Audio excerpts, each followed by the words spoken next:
Good morning, grab your cup. There's a common thread that I've noticed in a lot of the clients that I work with, and it's in the area of their relationships. As a transformational health and whole life coach, I got into this work because of my own health.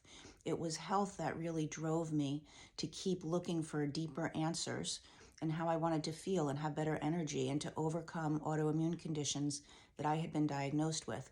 So health was the founding root cause for me. But as I got into the work of nervous system regulation and stress and anxiety, which is the number one cause for having chronic health issues, what I've noticed in a lot of my clients is that issues are showing up in their relationships.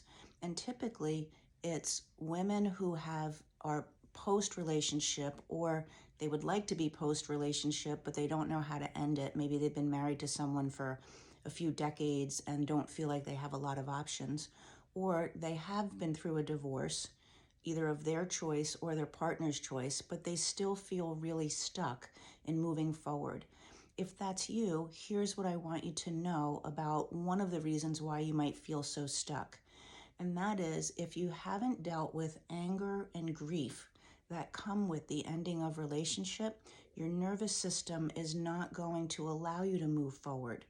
So the anger and the grief that are going to show up, because nobody goes into a relationship expecting it's going to end, right?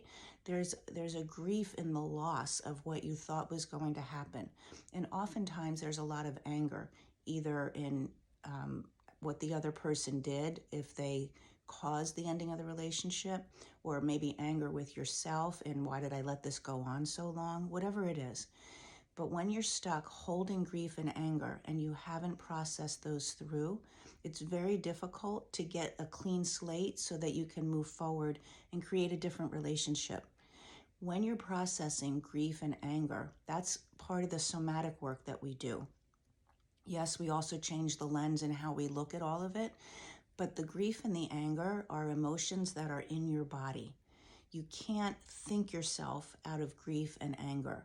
You can't talk yourself into feeling differently. The emotions are in your body. Your nervous system is in your body.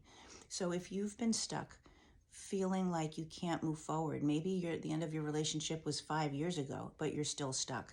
Maybe you're newly in that process, whatever it is, learning how to acknowledge your emotions and how to move them through so that your nervous system can go back to, okay, I'm safe, I'm good. That's the key to creating something different. Put talk in the comments if you'd like more information.